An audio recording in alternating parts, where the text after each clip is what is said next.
Hey guys, before we get into this insane tale, hit me up in the comments with where you're watching from. Whether it's a sunny beach spot in Florida, a rainy corner in Seattle, or some quiet farm town in Ohio, I love knowing how these wild neighborhood dramas spread around the world. Alright, so picture this. It was one of those perfect mornings in our little suburban cul-de-sac down here in Willow Creek, Georgia. The kind where the sun's just peeking over the rooftops, birds are chirping like they've got no worries, and the air smells like fresh dew on the grass, man. I can still feel that calm washing over me, you know. But there I was, Alex, just a regular 40-year-old guy who spent years turning my yard into this peaceful haven, standing under my massive old maple tree that I'd nurtured since I moved in a decade ago. It wasn't just a tree to me. It was like this silent guardian shading my porch on hot afternoons, rustling in the wind like it was whispering old stories. A real anchor in my life after some rough patches with work and family stuff that left me craving stability. And then, out of nowhere, these two sisters from across the street, Linda and Brenda, both in their late 40s, always strutting around like they own the whole block, come marching over in these loud floral sundresses that clashed with everything, faces twisted up in that familiar rage I'd seen brewing for months. Apparently, my tree was ruining their view of the neighborhood pond, blocking the sunlight they needed for their prized rose garden, and tanking their property value since they were itching to flip their house for a big profit after inheriting it from some distant aunt who probably never dealt with their entitlement. They'd been on my case forever. Little snide comments at block parties, complaints to the HOA about leaves blowing into their yard, even whispers to neighbors that I was some stubborn loner hoarding an eyesore just to spite them. But that morning, it escalated like a bad dream turning real. Linda's gripping this revving chainsaw like it's her new best friend, the blade humming angrily against the quiet dawn, while Brenda is yelling at the top of her lungs, her voice echoing off the houses. That overgrown weed of yours is a total eyesore, Alex. It's shading our roses half to death, killing our curb appeal, and we're done asking nicely. My heart's pounding, adrenaline kicking in hard because this tree wasn't just about shade or leaves. It was my escape, a piece of nature I'd poured sweat into after losing my dad young and planting it in his memory. How could they not see that? Or maybe they did and just didn't care. Driven by this deep-seated jealousy over how my yard always got compliments at community gatherings while theirs felt forced and showy, I stepped forward, hands up like I'm trying to calm a storm, saying, "Whoa, ladies, hold on. This tree's been here longer than any of us. It's healthy as can be. Maybe we talk to the HOA together, trim some branches instead." But Brenda cuts me off with this sarcastic cackle that still echoes in my head. "Talk. You've ignored us for months, you tree hugger. Prioritize, Alex, learn it." And before I can blink, Linda's plunging that chainsaw into the bark, the screech ripping through the air like nails on a chalkboard. Sawdust flying everywhere. My stomach twisting as cracks spiderweb up the trunk. I'm shouting, "Stop, please. This is crazy. You'll regret this." But it's too late. The whole thing groans and starts toppling, not into my yard like they probably pictured, but veering straight for their shiny red SUV parked right there on the curb. Crashing down with this thunderous boom that shakes the ground. Glass shattering like fireworks. Metal buckling under the weight. Branches splaying out like victorious arms. And suddenly, the scent of crushed leaves mixes with leaking coolant, turning their prized status symbol into a mangled wreck. For a split second, everything freezes. The sisters staring wide-eyed, mouths agape, their fury flipping to pure shock as Brenda lets out this horrified wail.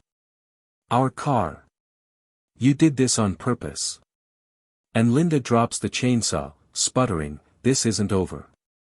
You'll pay for every dent." While I just stand there, a mix of heartbreak over my fallen tree and this quiet, ironic satisfaction bubbling up. Because damn, if that wasn't karma slapping back hard after all their bullying. Neighbors start poking heads outdoors, phones in hand, murmuring things like, "Did they really just?" And I can feel the tide shifting already. Folks who'd whispered about the sisters' pushy ways now nodding my way with these knowing looks. Turns out Linda and Brenda had a history of strong-arming people, like the time they pressured old Mr. Thompson next door into selling his vintage fence because it clashed with their aesthetic. All tied to their obsession with controlling the block to boost that house sale value, masking some deeper insecurity from growing up overlooked in a big family or whatever. But it made their entitlement feel less random, more like a shield against feeling small. They storm back to their place, slamming the door so hard the windows rattle, yelling threats over their shoulders about calling the cops, suing me blind, how their connections in the HOA, turns out Brenda was on the board, pulling strings behind the scenes, would bury me in fines. But I just wipe the sweat from my forehead, take a deep breath of that chaotic air, and think, all right, this isn't ending here. My tree's down, but I'm not. That afternoon, as I'm out there clearing branches, my mind's racing, heart still aching for that maple, but anger turning into this sharp focus because I'd installed a security cam last year after they accidentally backed into my mailbox during one of their tantrums. And sure enough, it caught everything crystal clear, Linda hacking away, Brenda egging her on, the tree's dramatic fall right onto their SUV like fate had a sense of humor.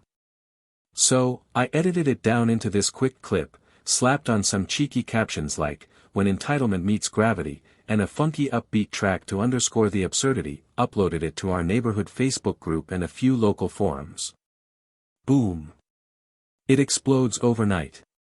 Shares piling up, comments flooding in with laughing emojis and outraged rants like, those two finally got served, and even strangers chiming in with their own Karen stories, turning the sisters into this viral punchline while painting me as the underdog hero standing up to bullies. Linda and Brenda freak out, of course, bombarding me with messages demanding I take it down. You'll regret making us look bad, and confronting neighbors who'd shared it, but it only backfired, isolating them more as folks started avoiding their barbecues, whispering about how their HOA power plays had gone too far, like rigging votes to ban certain yard decorations just to spite rivals. I dig deeper, team up with a local tree expert who confirms my maple was in prime health, no hazard at all, and a lawyer buddy who outlines how their vandalism broke half a dozen laws. All while I'm fielding calls from a small news crew sniffing around the drama. Man, it felt empowering. Like after years of biting my tongue to keep the peace, I was finally pushing back, exposing how their greed over that pond view and rose garden wasn't just petty. It stemmed from this fear of losing control in a community where they'd always played queen bees. Things ramped up to this big HOA hearing a couple weeks later under a gloomy sky that matched the vibe in that packed community center. Neighbors crammed in, eyes locked on Linda and Brenda, who march up front trying their old tricks, voices booming with accusations. Linda's all, that tree was a menace, shading our garden to death and devaluing our home. We had every right.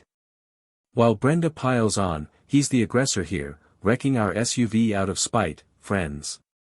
We've lost thousands. Make him pay. But I prepped like my life depended on it.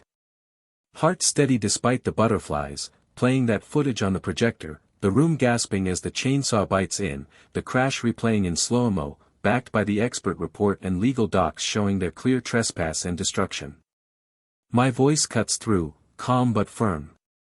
This wasn't about a view or roses. It was entitlement run wild, ignoring boundaries because they think rules don't apply.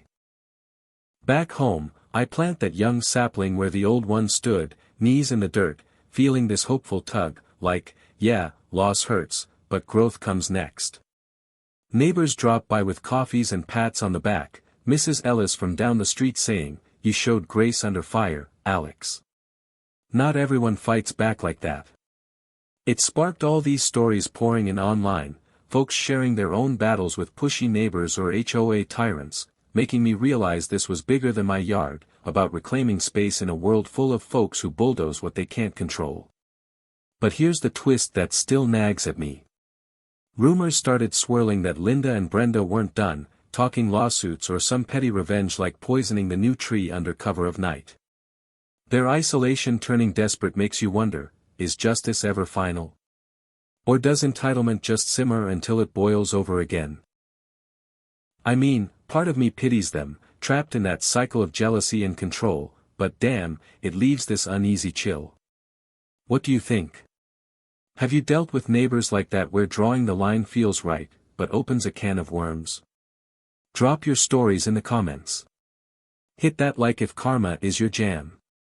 Subscribe for more real-life twists, and let's chat about whether standing firm always wins or if sometimes it just stirs the pot harder.